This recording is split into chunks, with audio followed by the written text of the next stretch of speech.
Слушай, ты же должен ехать и рассказывать. Идея создания литературного музея, она витала, в общем-то, в Хакасии уже давно. У нас традиционно, вы уже знаете, в основном археологический музей, исторический, краеведческий музей, а литературного не было. И, в общем-то, очень долго витала идея создания музея имени Кельчичакова. Конечно, нам бы очень хотелось создать мемориальный музей. Но когда мы стали заниматься его, то есть исследовать, что осталось и где он жил, что практически ничего не осталось. Вот как живут писатели? Вот как они живут, оказывается? Они выгорают. Они существуют, получается, да, выгорают. И ведь после них остаются только книги. И с Михаилом Еремеевичем произошло то же самое. Было очень сложно найти что-либо. И было решено все-таки вернуться к идее создания литературного музея. Правительство Республики Хакасия выделило грант в сумме 300 тысяч рублей. Нам удалось привлечь еще 200, найти спонсоров, и удалось создать вот такую юрту. То есть мы сейчас с вами, по сути, присутствуем в момент создания нового или первого литературного музея, потому что это первые шаги. У нас летом здесь проходил литературный лагерь, некоторые участники уже были здесь. Основная идея вот этого литературного музея заключается в том, что на этой территории, в этом селе, должно появиться новое Переделкино, хакасское Переделкино, скажем.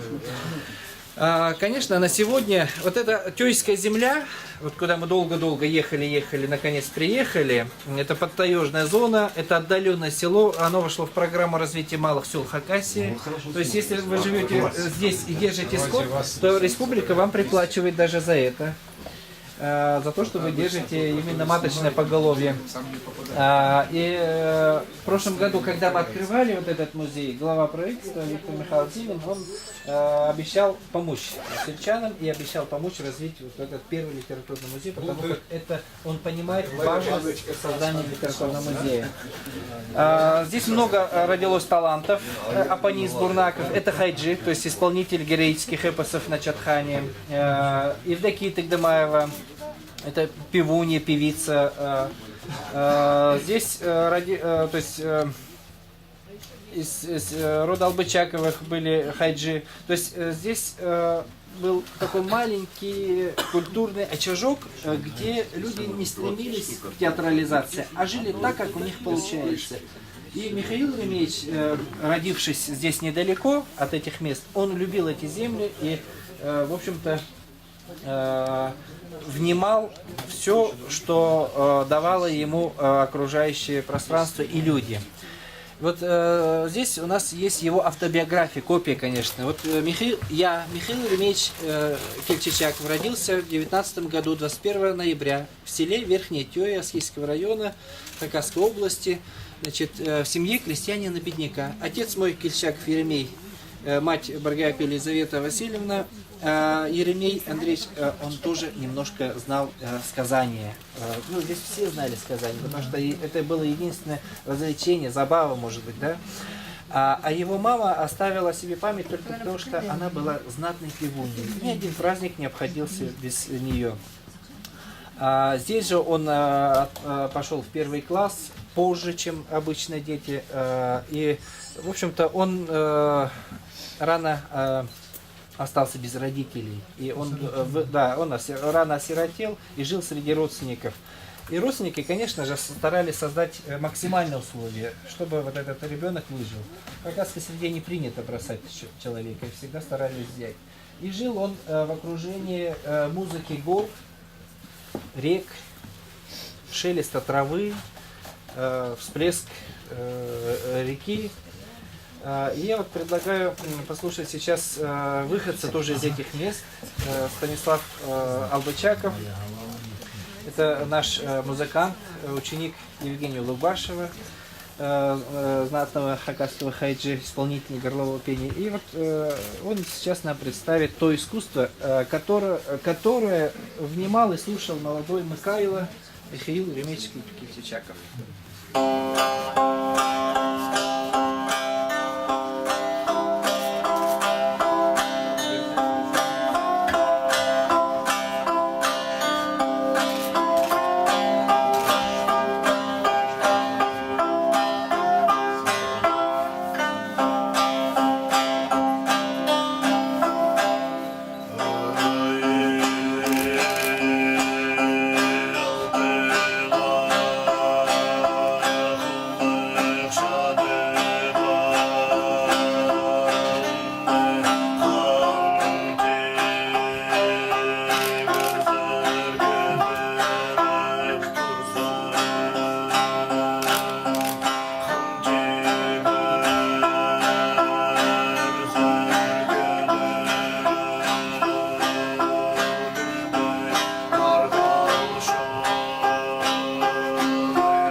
Еще один инструмент, который тоже вызывает определенное чувство в душе у каждого человека, это хакасская скрипка.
Пожалуйста. Века. Вот, спасибо. Нам удалось немножко вернуться в то время, когда молодой Микаила, он, может быть, еще не понимал, кем он станет в будущем. Но жил он среди этих звуков и среди этих красот. Рано оставшись сиротой, он, конечно, испытал много сложностей, много тягостей. Что уж говорить. Вот, когда я собирал материалы о нем, мне среди его каких-то почеркушек, скажем, да, среди его бумаг удалось найти одно письмо. Вы позволите мне вести экскурсию? Вот я ее повесил здесь, среди ближайших родственников, с указанием ближайших родственников. Это же жена Тамара Николаевна Баврина, она юрист, она долгое время работала прокурором и способствовала творческому, скажем, развитию Михаила Ремеевича. У него был сын, вернее сын и дочь, сын Игорь и дочь Елена. Живут в Москве. Значит, вот, возвращаясь к этой бумажке, которая потрясла меня, я просто удивился. Я, наверное, нашел то, что пронзило его всю жизнь, и с чем он жил всю жизнь. Потому что вот это письмо к отцу он написал уже будучи взрослым человеком. И вот здесь, если прочитать его, да, дорогой отец, когда ты умер, ах, как было трудно нам. А потом оказался второй отец, мы думали о нем, ложились голодными. Бабушки говорили, что сытые спят только кулаки, а мы бедняки. Ох, как нам было тяжело. Мы одну картошку делили на троих, это 3 его брата. Мы с Петром, а Коля оставляли побольше, потому что он был старше, он еще работал. Твое седло кто-то унес. А Чугар, это имя человека, вчера унес шкуру суслика, которую можно было на что-то обменять. Говорят, что ты ему должен был, здесь паучок, да? Теперь мы взрослые, старше тебя, на целых 12 лет. Отец, вот как мне жить? Второй отец, которому я молился, был не тем человеком, говорят, а я за него умирал. Он же воевал. Михаил Еремеевич, он участник Великой Отечественной войны. Он воевал. Я за него умирал, у меня внуки, и как же мне быть? Вот это случайно обнаруженное письмо отцу, которое он написал, будучи уже взрослым человеком, оно, наверное, дает нам повод говорить о том, что же двигало его к творчеству, что у него была всегда боль, какая-то обида. Человек, испытывающий какие-то определенные чувства, он может творить, потому что он должен превозмочь эту боль. И вся его жизнь, по сути, это была борьба. Он всегда был в борьбе. Вот. Здесь, благодаря Союзу писателей Хакасии, вот, Людмила Владимировна здесь, да, она нам передала инструмент, печатную машинку, которой пользовался Михаил Еремеевич, будучи председателем Союза писателей. И вот и привезли ее и торжественно вручили как раз в момент открытия. Большое им за это спасибо, потому что это то, что действительно осталась вещь, которая, ну, аутентичная, к которой он прикасался. Михаил Еремеевич в 1942 году был контужен, он получил тяжелую травму. В результате вот этой травмы у него одна рука стала отсыхать, и опять появилась боль. До этого в деревне его знали как мальчишку, как плясуна. Он любил исполнять чечетку. После войны, когда он уже вернулся в 1942 году, он продолжал бить эту чечетку, только народ не понимал, а чего тут радоваться-то? Чего ты танцуешь все время? Он не мог сказать, он вынужден был это делать, опять же, превознемогая свою боль. Рука у него, по сути, это, в общем, за какое-то время перестала функционировать совсем. Но, тем не менее, он продолжал писать. И впоследствии он уже поступил в литературный институт имени Горького.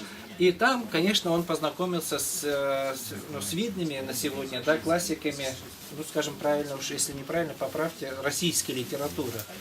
Это и Расул Гамзатов. Вот с Расулом Гамзатовым они общались, вот Расулка и Мишка, то есть вот на таком уровне. И вот здесь очень много таких свидетельств этому. И вот здесь одно тоже письмо, которое я нашел в его бумажках, письмо Николаеву. Давай, Саша, купим перчатки, тебе левую, а мне правую. Оба были однорукие. как бывало студенческие годы. Мне на правую, а тебе на левую. Помнишь, как аплодируют? Ты левая, а я правой. Мы вдвоем создавали мнение, что за нами аплодируют другие. Помнишь, как ты высоко держал правую, а я снизу держал левую. Бойцы, как на концерте, поддерживали тебя. То есть он обращается вот к Николаю, своему другу, потому что они были оба, ну, в какой-то мере несчастны, наверное, да? И в этом он тоже пытался найти свое счастье, свое какое-то вдохновение. Впоследствии вот это вошла в книгу «Я бы хотел». То есть это было опубликовано совсем недавно. Но это вот оригинал, мы его потом уберем, естественно. У нас много материалов хранится уже в архиве. Михаил Еремеевич был эстетом, он любил красивую жизнь, его окружали хорошие, добрые люди, и все, с кем бы он ни общался, они сегодня стали знаменитыми людьми в Хакасии. Здесь вот среди нас присутствует Виктория Алексеевна, это его, наверное, ученица, да? Она на улице.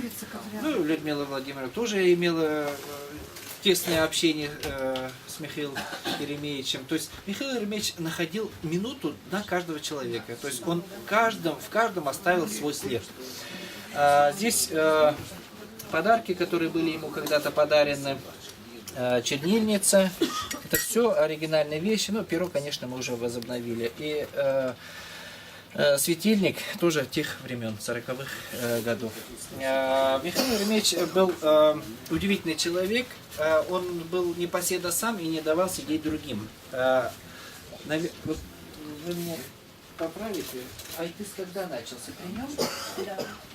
Вот у нас есть сейчас праздник. В 1987 году Михаил Еремеевич организовал Айтыс. Раньше, в 66-м. В 66-м, да? Начиналось он еще раньше. Вот видите, для меня еще новая информация. Ну, начиналось Первый раньше. раз было в селе Устинкино. Да, вот начинались вот эти Михаил перепевки. Трофимович, И правда. я помню, что вот Евдокия Тагдамаева, основная певица вот, Саскийского района, да, она считала, что вот люди северных районов, у них слабее песни, типа мы сильнее, то есть вот такие были. А он был организатором, то есть возобновил вот эти айтыс, это перепевки. То есть нужно было исполнить тахпахи песни. В Ущуле последний раз был республиканский он проводился. Да, последний раз были в Ущуле. В каком году? Это было в 89-м. В 89 году, практически за год до его смерти. На этой полочке мы представили, то есть оригинальные часы, которыми он пользовался дома, но у него еще были часы на веревочке, которые он, то есть он любил часы не браслетом, а держа и на веревочке, да, на цепочке были. Да, эти часы тоже, они передали нам, она хранится в архиве. На этой полке мы представили его военное время, металлическую ложку, которую когда-то, видимо, изваяли из какого-то обломка самолета, скорее всего, трофейный ножик, которым он чинил карандашик, денежки того времени, ну и... Очки его, да? Да, это его родные очки, забыл, как это называется, сумка. Планшеты, полевая сумка, конечно, которыми он пользовался впоследствии. На этой полочке мы попытались представить, скажем, те подарки, которые мы были дарены. Бюст Чернышевского, чашечка, икона, подарки из Таджикистана, журнал из Монголии, письма из Швейцарии или Дании даже. И письмо из Швейцарии, тоже оригинальные, то есть его родные очки.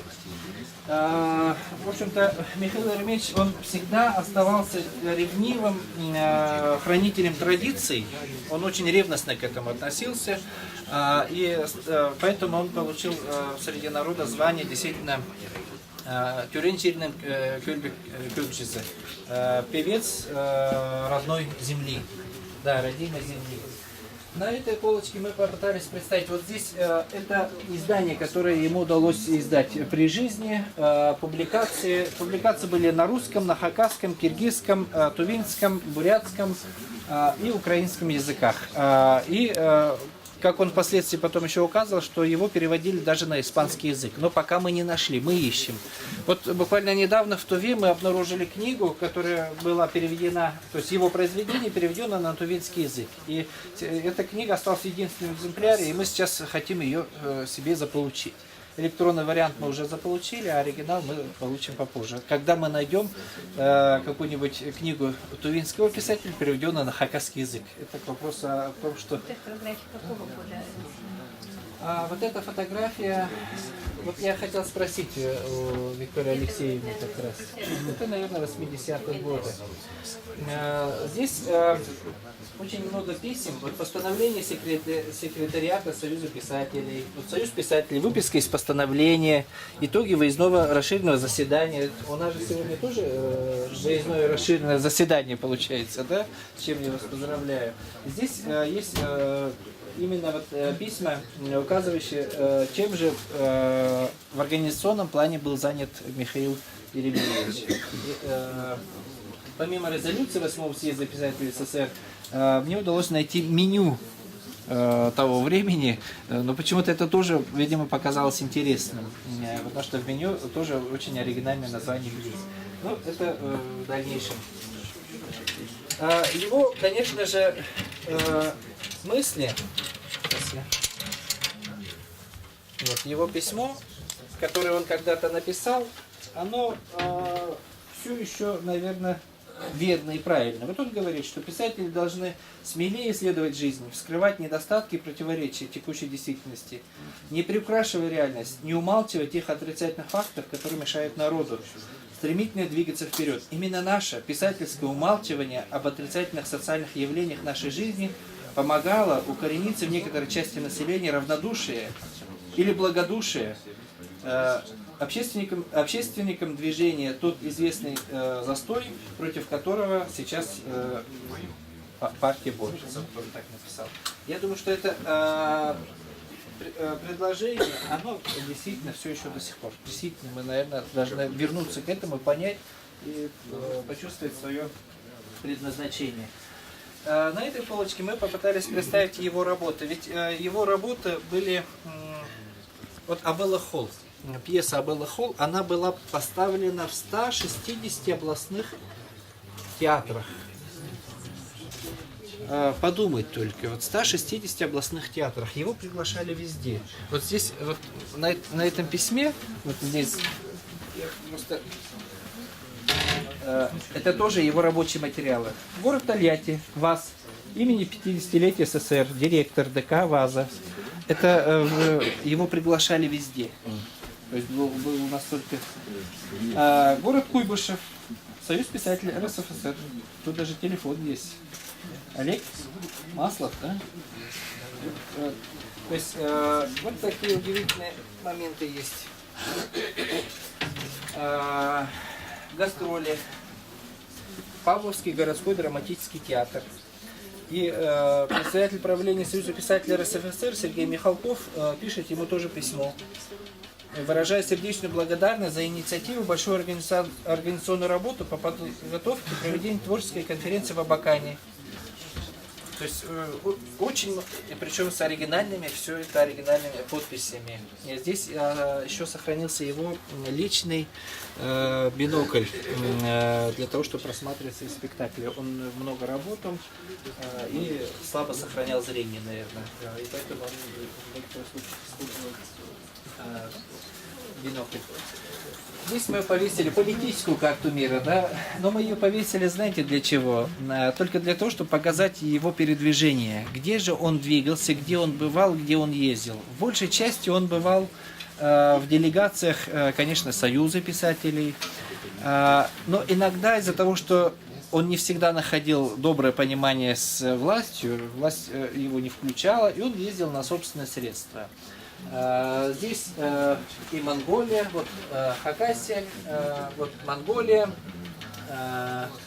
Ханты-Мансийск, Казахстан, Туркменистан, Таджикистан, Киргизия, Испания, Франция, Италия. В общем, вот эти флажочки показывают то место, которое он посещал, и которое тоже его немного, наверное, вдохновляло. Здесь телеграммы, которые были присланы ему в честь его 60-летия, в том числе правительственные телеграммы, из Иссык-Куля, Чолпон Ата, Чингис Айтматов, Михаил Ремеевич, обнимаю, поздравляю. Давид Кугультинов, дорогой Михаил Ремеевич, от имени литераторов поздравляет. Решетников, Смердов, Чикин, это Новосибирск. Писательский союз Кузбасса, Казахстана, Шевченко, Украина, писатели Чувашии, Абхазии, Мустай Карим, Кайсым Кулиев, да и многие другие, которые присылали ему телеграммы. Эти телеграммы тоже мы постарались сохранить и выложить. Со временем мы, конечно, их заменим копиями. Его деятельность, она послужила основанием для того, чтобы продолжить его дело, и было решено создать вот такой маленький музейчик, но очень с глобальными целями. Мы планируем, что на этой территории будет создан Хакасский Переделкино, место, где могут приезжать писатели, творить, писать, работать.